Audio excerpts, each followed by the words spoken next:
Leader, I wish to make an amendment to the order of business that item 96.3 be taken before item 1A for debate. Sorry? Item A1. Item A1 for debate. Yeah.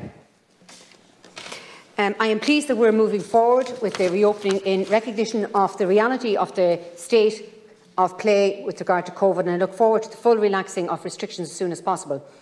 As much as we can enjoy ourselves now, we mustn't forget that what still needs to be done, both in moving forward and assessing what is now in our past. A full inquiry into the effectiveness, the necessity of the scope of each government restriction put in place to combat COVID restriction must be carried out and begun no later than this year. The COVID cert, which has been discontinued for domestic use, leaves behind it a massive haul of personal data. The public needs to be told exactly what data on that is being held by the Irish Government and how it is going to be held, processed or deleted in the near future. The same request must be asked at the EU level. Upon the retirement of the cert as a prerequisite for international travel, what will happen to the data in Brussels? So we need certainty on this. So we need the Leader, if you could ask Minister Rushing-Smith to come here to make the statements on this. But not all to do with pandemic response was an imposition. The move towards outdoor dining last summer brought with it great developments to the atmosphere in our towns and villages. As we come out of the winter months, I'd like to see the regulations allowing for the restaurants and bars to continue to operate these outdoor spaces extended indefinitely.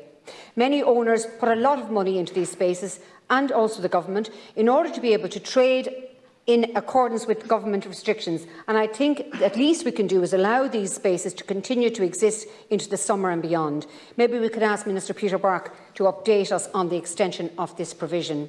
In the same vein of helping hospitality, I'm sure no one in this chamber over the last 2 years is a stranger to passports request.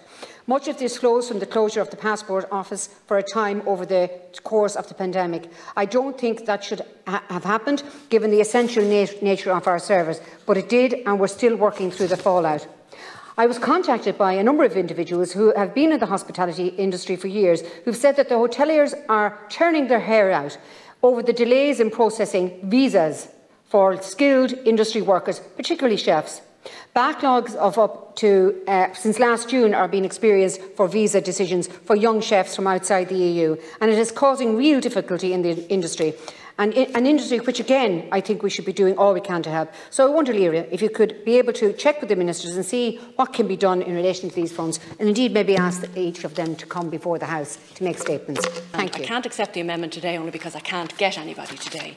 I've secured, in the time that you've raised the issue this morning, and Senator Keogan proposed it first, I've secured a debate for next Wednesday on the search and rescue tender.